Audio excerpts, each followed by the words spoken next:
안녕하십니까? 네, 잘 지내셨어요? 우리 지난주 하나님께서 신년 수양을 통해서 큰 은혜를 주셔서 감사를 드립니다. 저는 이제 첫째는 하나님께서 말씀과 또 요절, 인생소감, 힐링 보고 등 여러 수양의 프로그램을 통해서 은혜 주신 것이 이제 감사했고요. 둘째는 제가 올해가 이제 25년째 개척 역사 섬기고 있는데 25년 동안 하나님께서 여러 수양의 가운데 매번 은혜를 주셨거든요. 정말 이렇게 신실하기 쉽지 않은데 하나님께서 겸손한 자에게 또 하나님을 간절히 의지하는 자에게 은혜 주신 그 하나님을 올해도 체험해서 그로 인한 기쁨과 마음의 감격이 있었어요. 25년 동안 25년째 저는 그걸 깊이 체험했거든요. 그래서 하나님께 감사했습니다. 이 시간 말씀 제목은 외모보다 중심입니다. 요절 16장 7절을 같이 읽겠습니다. 16장 7절 시작. 여호와께서 사무엘에게 이르시되 그의 용모와 키를 보지 말라. 내가 이미 그를 버렸노라. 내가 본 것은 사람과 같지 아니하니 사람은 외모를 보거니와 나 여호와는 중심을 보느니라 하시더라. 기도하겠습니다. 은혜로우신 주님, 신년 수양의 가운데 큰 은혜 주셔서 감사합니다. 이 시간 우리가 하나님께 감사하고 하나님을 기쁘시게 하는 예배를 드리게 해주십시오. 또 우리가 하나님 앞에 겸비한 마음으로 하나님의 말씀을 듣고 순종할 수 있도록, 그래서 하나님 주시는 은혜를 풍성하게 누릴 수 있도록 도와주시옵소서. 예수님의 이름으로 기도하였습니다. 아멘. 요즘 이제 대학생들 거의 입학 시즌인데요. 좀 있으면 대학에서는 신입생을 선발할 때 주로 이제 학생부나 내신 또는 수능 성적 또는 수시 때는 논술 등 기타 몇 가지를 봅니다. 그렇죠? 또 대학에서 대학 교수를 임용할 때는 학교나 특히 논문, 여러 실적 등을 봅니다. 기업에서 신입사원이나 경력사원을 뽑을 때는 대학 성적이나 자격증 또는 영어 점수, 대외 활동, 인적성 검사 등 개인의 스펙이나 개인의 능력을 아마 볼 겁니다. 그리고 이러한 것들의 공통점은 사람은 외모, 곧 외적인 조건을 본다는 것입니다.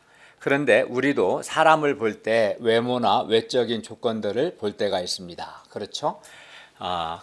그러면 하나님께서도 사람을 보실 때 이러한 외모나 인간적인 조건들을 보실까요?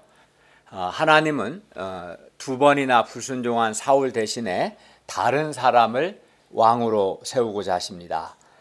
그러면 하나님께서 어떤 사람을 왕으로 또는 지도자로 세우실까요? 하나님은 사람을 보실 때 사람의 어떤 점을 보시는가 오늘 말씀을 통해 배울 수 있기를 기도합니다. 하나님은 전에 사울에게 10장 8절에서 길갈에서 사무엘을 기다리라는 방향을 주셨습니다.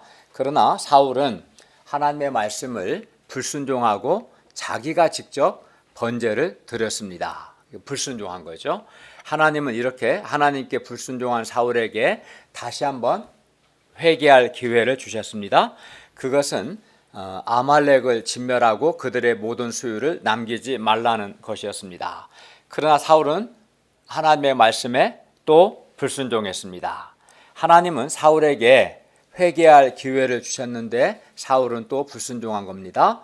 그리고 이렇게 사울이 하나님의 말씀을 버렸기 때문에 하나님께서도 사울을 버리셨습니다.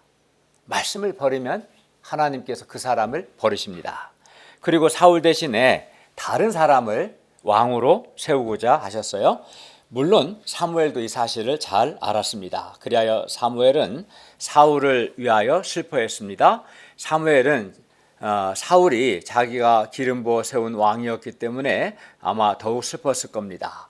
그러나 사울을 위하여 슬퍼하는 사무엘에게 여호와께서 말씀합니다. 이제 16장 1절을 보십시오. 한번 읽어볼까요? 시작. 여호와께서 사무엘에게 이르시되 내가 이미 사울을 버려 이스라엘 왕이 되게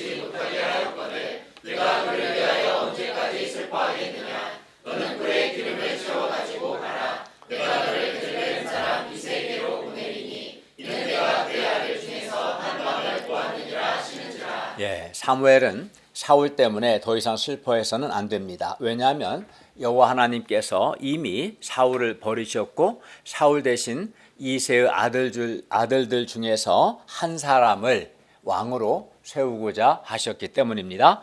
그러므로 사무엘은 더 이상 사울을 위하여 슬퍼하지 말고 하나님의 방향에 순종해서 뿔에 기름을 채워 가지고 가서 하나님께서 택하신 사람에게 기름을 부어 그를 왕으로 세워야 합니다.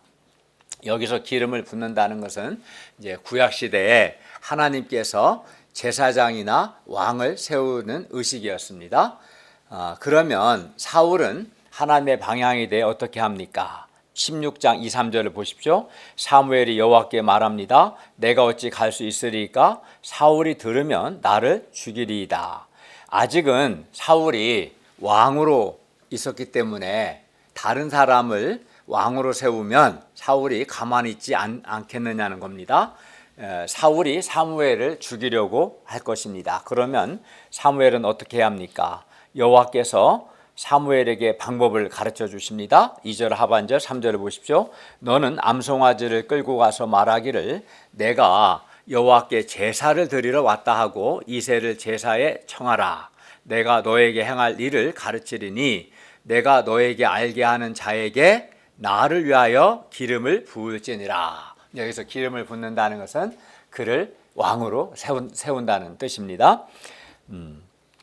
하나님은 사무엘에게 왕을 세우러 온 것처럼 하지 말고 여호와 하나님께 제사를 드리러 온 것처럼 하고 이새의 아들들을 초청하라고 하십니다. 거짓말을 시키신 거예요. 사무엘이 죽으니까 안 그러면 이에 사무엘은 자기 생각이나 슬픈 마음을 부인하고 여호와의 방향에 순종해서 베들레헴으로 갑니다. 그리고 이렇게 사무엘과 같이 자기 생각을 꺾고 하나님께 순종하는 것이 올바른 신앙이고 하나님께서 기뻐하시는 것입니다. 4, 5절을 보면 사무엘은 여호와의 말씀대로 행하여 베들레헴에 이르러 여호와께 제사 드린다는 명목으로 이새와 그의 아들들을 제사에 초청하십니다. 6절을 보십시오. 그들이 오니 사무엘이 큰아들 엘리압을 보고 마음에 이르기를 여호와의 기름 부으실 자가, 즉 여기서 하나님이 왕으로 세우실 자라는 뜻이에요. 기름 부으실 자가 과연 주님 앞에 있도다라고 했습니다. 엘리압은 아주 키도 크고 얼굴도 준수했습니다. 그러나 여호와께서 사무엘에게 말씀합니다. 우리 7절을 다 함께 읽겠습니다. 7절 시작. 여호와께서 사무엘에게 이르시되 그의 용모와 키를 보지 말라. 내가 이미 그를 버렸노라. 내가 본 것은 사람과 같지 아니하니 사람은 외모를 보거니와 나 여호와는 중심을 보느니라 하시더라. 예, 사무엘은 엘리압의 용모와 키를 보았습니다. 엘리압의 한마디로 외모를 본 거죠. 외모는 겉모습이죠. 겉모습을 봤습니다. 큰아들인 엘리압의 외모는 왕의 외모와 같이 아주 수려하고 준수했습니다. 키도 컸어요. 그러니까 오늘 우리 식 말하면 엘리압은 거의 얼짱에다가 키짱인 거지. 요즘 연예인 중에 누가 뭐 잘생긴 연예인도 있을 거 아니에요? 그와 같이 엘리압은 아주 용모가 준수하고 키도 컸어요. 그러나 하나님은 이미 그런 엘리압을 버리셨습니다. 여기서 버리셨다는 것은 하나님께서 거절하셨다는 뜻입니다. 왜 엘리압을 거절하신 겁니까? 왜냐하면 사람은 외모를 보나 하나님께서는 중심, 즉 마음을 보시는데 여기 중심은 마음이죠. 엘리압의 중심, 곧 엘리압의 마음이 하나님께서 보시기에 잘못되었기 때문입니다. 여기서 외모는 겉모습입니다. 그리고 중심은 마음입니다. 그러니까 용모, 얼굴, 생김새 용모죠. 용모나 또 외적인 조건들, 인간적인 조건 다 외모, 겉모습에 속한 거죠. 그리고 사람은 외모, 겉모습을 보지만 하나님께서는 사람의 중심, 마음을 보십니다. 그런데 엘리압의 중심이, 엘리압의 마음이 하나님의 마음에 들지 않았습니다. 엘리압이 얼굴도 잘생기고 키도 컸지만 그의 마음에는 하나님께 대한 믿음과 또는 하나님을 기쁘시게 하고자 하는 소원이 없었어요. 엘리압의 중심의 마음에는 없었던 거죠. 물론 엘리압의 마음에는 하나님의 백성으로서의 자부심도 없었습니다. 그리하여 엘리압의 중심, 곧 엘리압의 마음이 하나님의 마음에 들겠어요? 안 들겠어요? 들지 않죠. 그의 용모와 키는 아주 좋았어요. 그러나 그의 마음은, 그의 중심은 하나님의 마음에 들지 않았어요. 그에게는 믿음도 없었고 하나님을 기쁘시게 하고자 하는 소원도 없었습니다. 그래서 하나님은 이러한 엘리압을 버리신 거예요. 즉 엘리압을 거절하신 겁니다. 하나님께 대한 믿음도, 하나님께 대한 소원도, 하나님의 백성으로서의 자부심도 없는 사람을 얼굴이 잘생기고 키가 크다는 이유로 왕으로 세울 수는 없는 것입니다. 8절부터 10절을 보십시오. 이에 이새가 이제 이번에는 둘째 아들인 아비나답을 불러서 사무엘 앞을 지나게 하매 사무엘이 말합니다. 이도 즉 아비나답도 여호와께서 택하지 아니하셨다. 여호와께서는 아비나답의 중심 곧 그의 마음을 보셨고 둘째 아들인 아비나답의 마음이 여호와 하나님의 마음에 들지 않았습니다.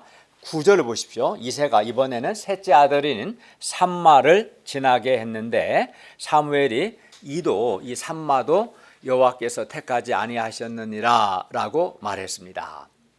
10절을 보십시오. 그런 식으로 이새가 그의 아들 7을 다 사무엘 앞으로 지나가게 하였으나 사무엘이 이새에게 말합니다. 10절 하반절을 보십시오. 여호와께서 이들을 7명 다 택하지 아니하셨느니라. 아들이 많았던 거죠. 이새에게 7명 다 택하지 않았습니다. 하나님은 이새의 7 아들 모두의 중심, 마음을 보셨으나 하나같이 그들의 중심, 그들의 마음이 하나님의 마음에 들지 않았어요. 하나같이. 11절부터 13절을 보십시오. 또 사무엘이 이새에게 말합니다. 내 아들들이 다 여기 있느냐? 이새가 말합니다. 아직 막내가 남았는데 그는 양을 지킵니다. 여덟째 아들인 다윗이 오지 않았는데 이는 이새가 여덟째 아들인 그 막내인 다윗은 아예 처음부터 왕 후보에도 넣지 않았기 때문입니다. 생각도 안 했어요. 다윗이 좀 섭섭했을 수 있었을 것 같아요. 그래서 그 시각 다윗은 들에서 양을 치고 있었습니다. 다윗은 막내인데다가 외모도 형들보다는 못했기 때문에 상대적으로 형들보다는 못했기 때문에 이새는 다윗을 후보에도 넣지 않았어요. 처음부터. 사무엘이 이새에게 말합니다. 11절 하반절을 보십시오. 사람을 보내어 그를 데려오라. 그가 여기 오기까지는 우리가 식사 자리에 앉지 아니하겠노라. 12절입니다. 이에 사람을 보내어 그를 데려오매 그의 빛이 즉 다윗의 빛이 붉고 눈이 빼어나고 얼굴이 아름다웠습니다. 그리고 다윗이 왔을 때 여호와께서 사무엘에게 말씀하셨습니다. 12절 하반절 13절을 보십시오. 이가 그니 일어나 기름을 부으라. 기름을 부으란 말은 이가 그다음 여덟째 아들인 다윗이 여호와께서 택하신 사람이니까 그를 왕으로 세우라는 뜻입니다. 사무엘이 기름 뿔병을 가져다가 그의 형제 중에서 곧 다윗에게 기름을 부어서 다윗을 이스라엘의 왕으로 세웠습니다. 여호와 하나님께서는 다윗의 중심, 곧 다윗의 마음을 보셨고 다윗의 중심, 다윗의 마음이 하나님의 마음에 들었던 거예요. 이 상을 보면 하나님은 사람을 보실 때 용모나 키를 보시지 않으시고 중심 곧 마음을 보신다는 것을 우리가 배울 수 있습니다. 세상에서는 사람을 뽑을 때 외모, 즉 겉모습이죠. 인간적인 조건이나 외적인 조건들을 봅니다. 그래서 요즘은 용모를 아름답게 하기 위해서 여자들뿐만 아니라 남자들도 성형수술을 한다고 합니다. 그런데 이러한 외모는 용모는 나이를 먹을수록 그 차이가 없어지고 평준화돼요. 그래서 60대가 되면 아니면 적어도 70대가 되면 외모는 완전 평준화가 돼요. 그래서 물론 몇몇 예외는 있겠지만 대체로 60대가 되면 그 얼굴이 되는 겁니다. 70대면 마찬가지예요. 그냥 할머니일 뿐이에요. 사실 할아버지일 뿐이지. 외모의 평준화가 일어나요. 나이를 먹게 되면. 그리고 70대가 되면 지식이 평준화됩니다. 지식이. 70이 넘은 사람을 보면 박사라고 해서 특별할 것도 없습니다. 그냥 노인일 뿐입니다. 노인. 예. 그리고 70대가 되면 또 이렇게 지식뿐만 아니라 건강도 평준화돼요. 그래서 할아버지 할머니가 아무리 건강을 자랑해봤자 20대 청년과 비교가 안 돼요. 건강을 자랑할 수 70대 되면 건강도 평준화됩니다. 그리고 80대가 되면 이제는 생명이 평준화돼. 생명이 지금까지 어떤 삶을 살았던지 80 넘으면 세상을 떠날 준비를 해야 합니다. 그리고 이것이 외모의 실존입니다. 그러므로 외모, 겉모습은 용모가 됐든 키가 됐든 지식이 됐든 그의 사회적인 지위가 됐든 인간적인 조건이 됐든 근본적으로 외모는 자랑할 것이 못 됩니다. 그러나 그럼에도 불구하고 여전히 많은 사람들이 외모, 곧 용모나 좋은 인간적인 조건을 추구합니다. 예를 들어 좋은 대학, 좋은 회사, 좋은 자격증 등을 얻고자 하고 또 좋은 경력을 쌓고자 합니다. 이게 무조건 나쁘다는 건 아니에요. 한마디로 좋은 인간 조건을 얻고자 합니다. 그러면 사람들이 왜 외모, 곧 용모나 좋은 인간적인 조건을 추구할까요? 왜냐하면 사람들은 사람의 중심보다는 외모, 곧 용모나 인간적인 조건을 보기 때문입니다. 사람들은 잘생긴 사람, 키 큰 사람, 좋은 학벌이나 좋은 인간 조건, 좋은 실력이나 좋은 경력 가진 사람을 더 알아주고 그런 사람은 더 좋은 직장에 취업하거나 더 많은 연봉을 얻는다고 생각하기 때문입니다. 그렇죠? 또 실제로 그렇기도 합니다. 그래서 그 나쁘다는 건 아니에요. 사람은 외모를 보는 거죠. 중심은 안 보이니까 외모를 봅니다. 그런데 문제는 하나님도 그러냐 이거예요. 그렇지 않아요. 하나님은 사람과 다르십니다. 하나님은 외모 곧 외적인 조건을 사람은 외모 곧 외적인 조건을 보거니와 여호와 하나님은 사람의 외모 즉 용모나 인간적인 조건을 보지 않으시고 사람의 중심 곧 사람의 마음을 보십니다. 하나님은 사람의 용모도 그가 얼굴이 어떻게 생겼는지 그가 키가 몇 센치인지 키도 또 그가 어떤 대학을 나왔고 어떤 자격증이 있고 그의 인간적인 조건도 전혀 보지 않으십니다. 놀랍죠. 사람은 사람의 외모를 보죠. 그러나 하나님은 분명히 말씀하셨죠. 사람의 외모를 전혀 보지 않으십니다. 실제로 하나님은 엘리압의 아주 그 준수한 용모나 그의 큰 키를 보지 않으셨어요. 엘리압의 용모가 아주 준수하고 그가 키가 컸음에도 불구하고 하나님은 엘리압을 거절하셨어요. 물론 그가 큰아들 장남이라고 해서 그를 더 우대한 것도 아닙니다. 마찬가지로 다윗도 그의 빛이 붉고 그의 눈이 빼어나고 그의 얼굴이 아름다워서 그가 택함을 받은 것이 아닙니다. 다윗의 중심이 그 다윗의 마음이 하나님의 마음에 들었기 때문에 다윗이 하나님께 택함을 받은 것입니다. 하나님은 사람을 보실 때 외모, 겉모습, 곧 용모나 인간적인 조건을 보지 않으시고 오직 중심, 오직 사람의 마음만을 보십니다. 그러니까 사람은 사람의 외모를 보지만 하나님은 사람의 중심, 마음을 보신다는 거예요. 외모를 본 걸 잘못됐다 제가 비판하는 게 아니에요. 외모를 보고 대학생을 뽑겠죠. 성적을 봐야겠고 또 그 직장인을 뽑겠죠. 사람은 그렇게 볼 수밖에 없겠죠. 그렇지만 하나님도 그러냐? 하나님은 전혀 그렇지 않다는 거예요. 하나님은 사람을 보실 때 그의 마음 속에 무엇이 있는가를 보시고 그의 마음을 기준으로 사람을 세우기도 하시고 사람을 버리기도 하십니다. 마음을 보시고 본문에서 사울 왕이 패해진 것은 그의 중심, 그의 마음이 잘못되었기 때문에 그랬어요. 그의 마음이 잘못됐기 때문에 그가 패해진 거예요. 사울의 중심, 사울의 마음에는 우리가 지난번에 배운 것처럼 사울의 마음에는 하나님을 의지하기보다 사람의 숫자를 의지하는 마음이 있었어요. 그렇죠? 또 사울은 하나님의 말씀을 청종하기보다 탈취물 얻는 것을 더 좋아했어요. 사울이 처음에는 자기를 작게 여겼으나 나중에는 자기를 크게 여겼어요. 즉 교만해진 거죠.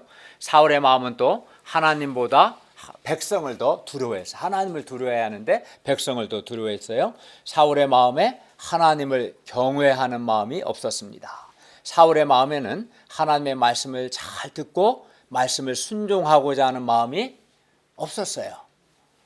하나님은 사람의 중심, 마음을 보시는데 이렇게 사울과 같은 마음은 하나님께서 기뻐하지 않으십니다. 하나님을 의지하지 않고 사람의 수를 의지하거나 하나님 앞에 교만하거나 하나님을 경외하지 않거나 이런 마음을 하나님이 기뻐하시지 않으시죠. 본문에서 다윗의 첫째 아들 엘리압은 그 용모나 키가 다윗보다 훨씬 더 뛰어났어요. 키도 엘리압이 다윗보다 더 컸어요. 얼굴도 엘리압이 다윗보다 더 준수했어요. 사무엘이 그를 여호와의 기름 부으실 자로 생각할 정도로 이 사람 정도면 하나님이 왕을 세우실 자다라고 볼 만큼 엘리압은 그의 외모가 아주 매력적인 사람이었습니다. 그러나 하나님은 내가 이미 그를 버렸다 이렇게 말씀하셨어요. 왜냐하면 하나님은 사람의 중심을 보시는데 엘리압의 중심, 엘리압의 마음이 하나님께서 보시기에 잘못되었기 때문이었습니다. 다윗이 살아계신 하나님의 군대를 모욕하는 이제 우리 17장에 배우게 되는데 여러분 프린트물 두 편에 보시면 17장 28절 한번 보세요. 17장 28절을 보시면 엘리압은 골리앗에 대해서는 영적인 분노를 하지 못하면서 도리어 동생인 다윗에게는 화를 내고 다윗을 비난합니다. 반면 다윗은 17장 26절에서 이스라엘을 모욕하는 블레셋에 대해서 다윗이 다음과 같이 말합니다. 다윗이 곁에 서 있는 사람들에게 말하 이르되 이 블레셋 사람 이 골리앗이겠죠. 죽여 이스라엘의 치욕을 제거하는 사람에게는 어떠한 대우를 하겠느냐.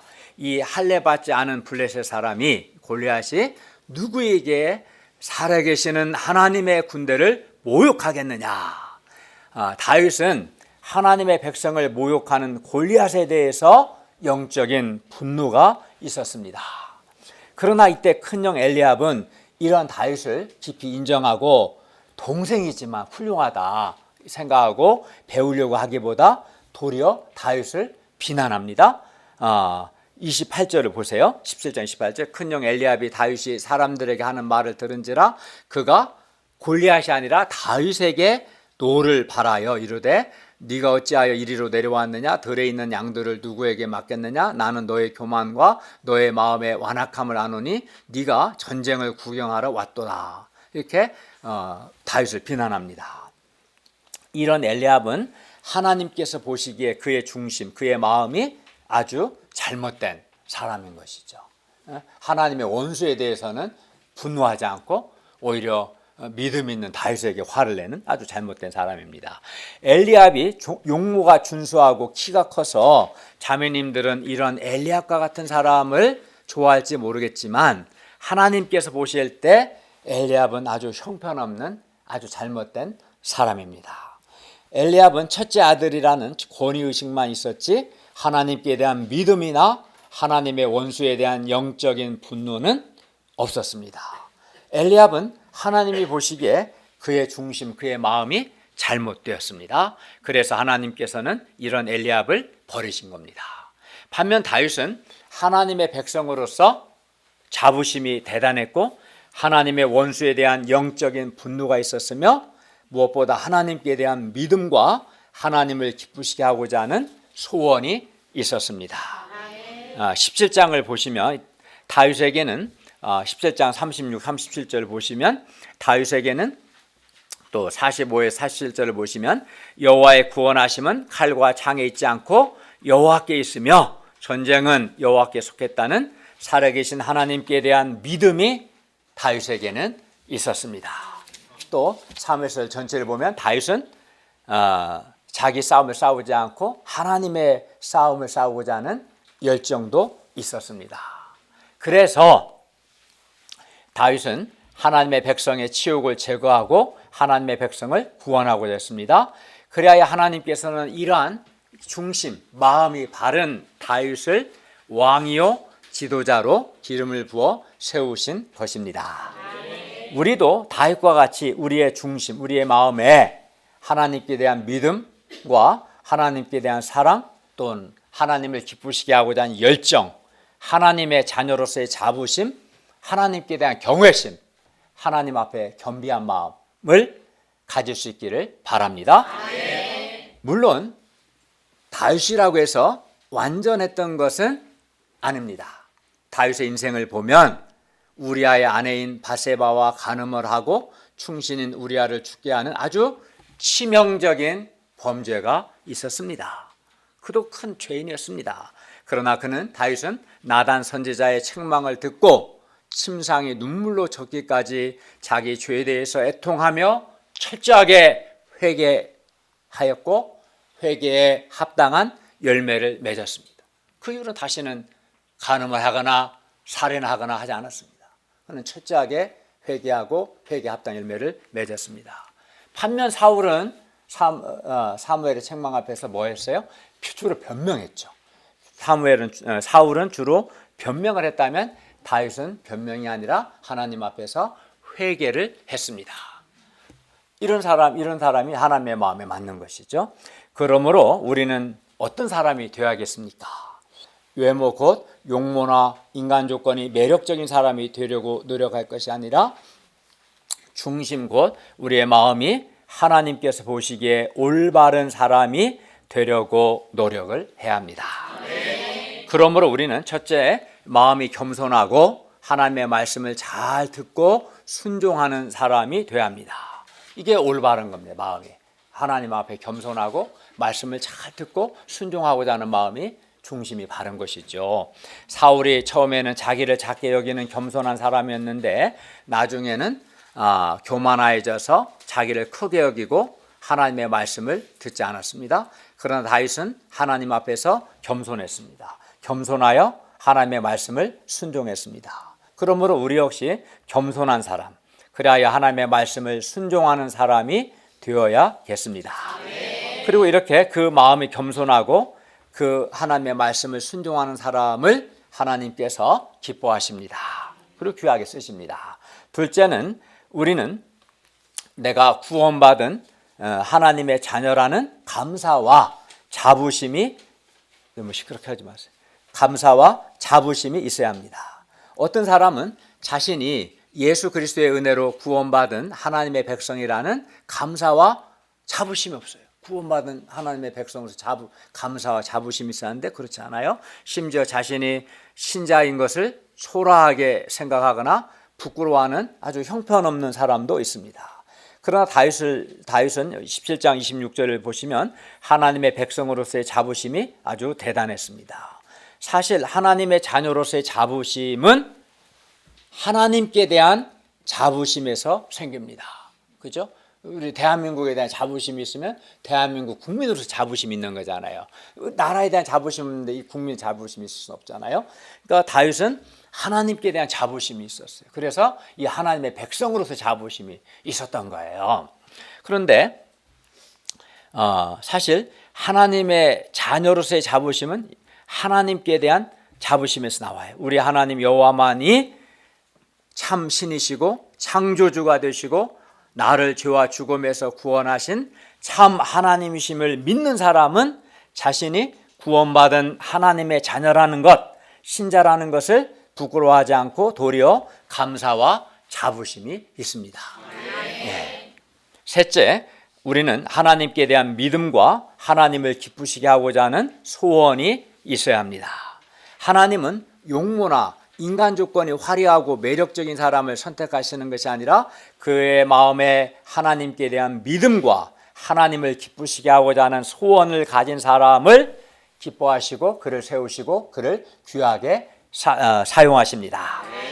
또 이외에도 구원의 은혜를 감사하고 어떻게든 은혜를 감당하고자 하는 사람, 하나님께 충성하고 헌신하는 사람을 하나님께서 기뻐하시고 그런 사람을 세우시고 그런 사람을 귀하게 사용하십니다.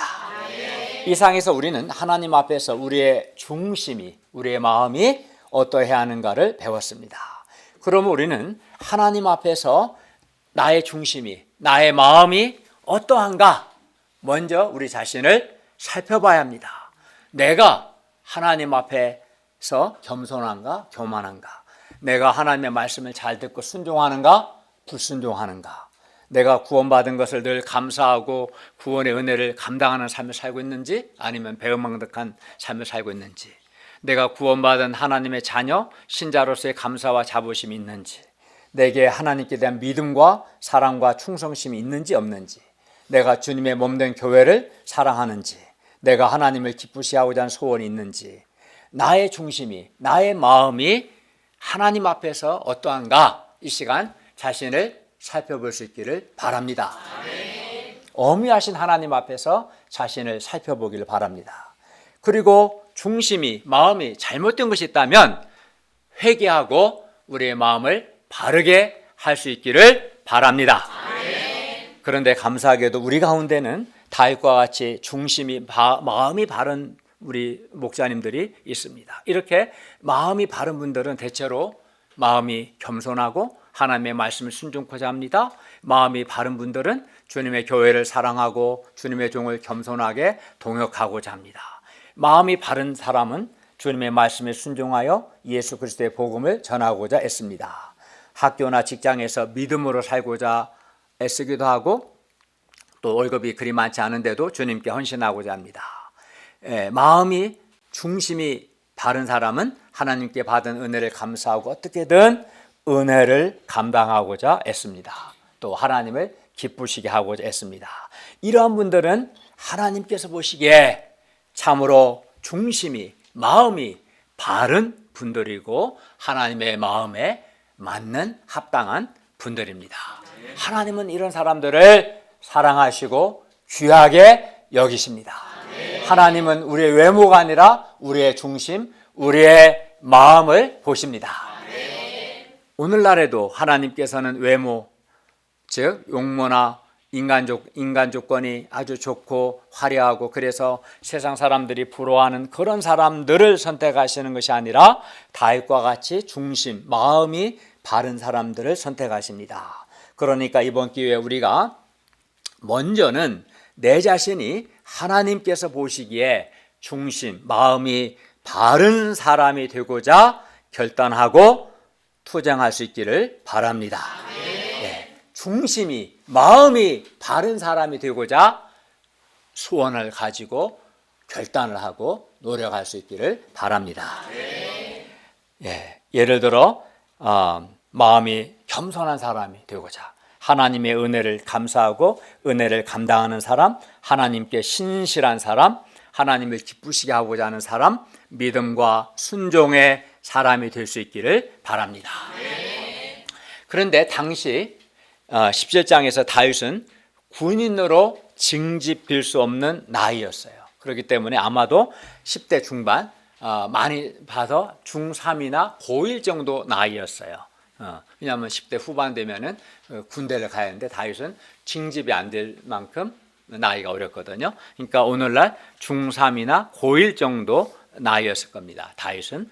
우리 교회는 제일 어린 학생들이 지금 고3들인데 고3 학생들보다 당시 다윗의 나이가 어린 거예요.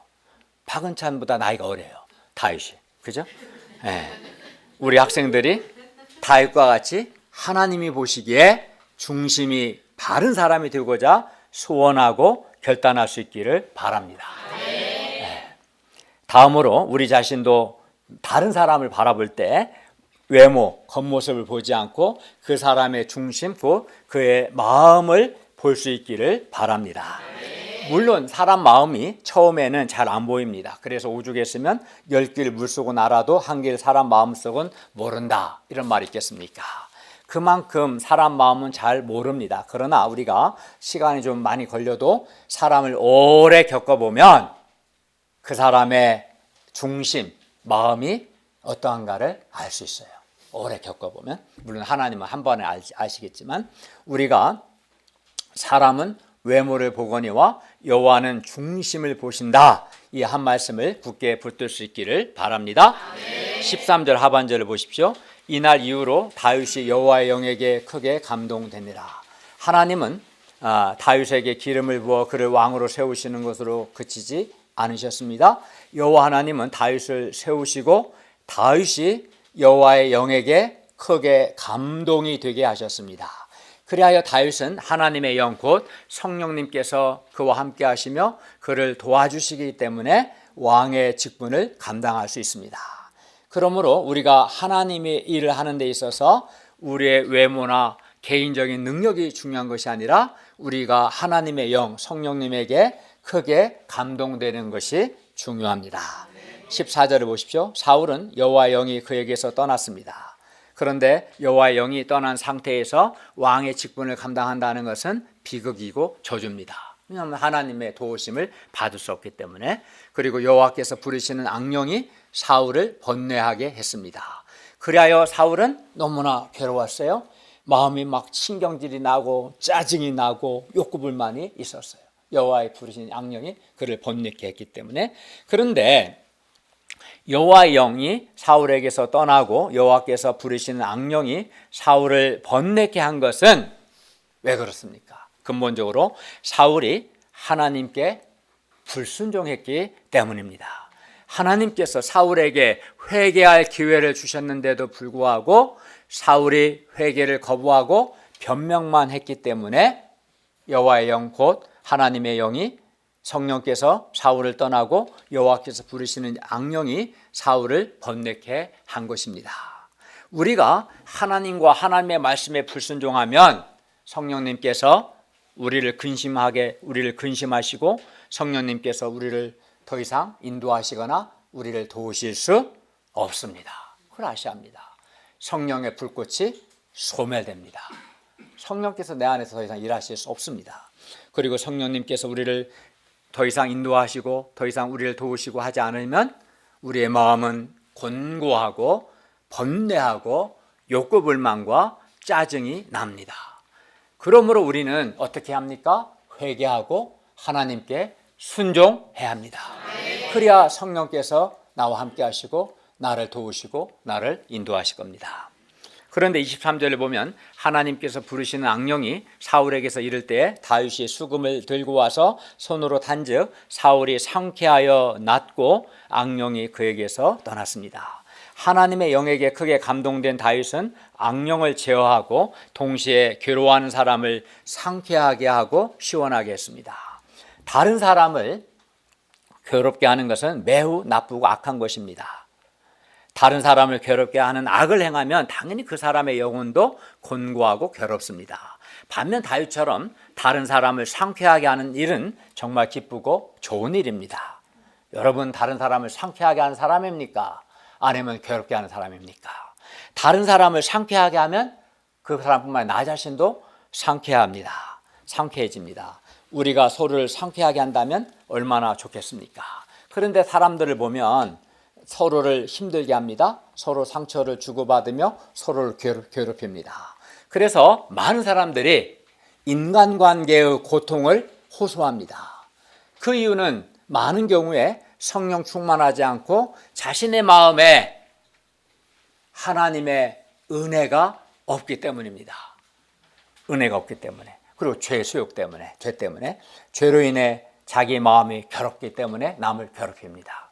그러나 우리가 여호와 하나님의 영 곧 성령님께 크게 감동되면 우리는 하나님께서 우리에게 맡기신 크고 위대한 일들을 능히 행할 수 있을 뿐만 아니라 서로를 상쾌하게 할 수 있습니다.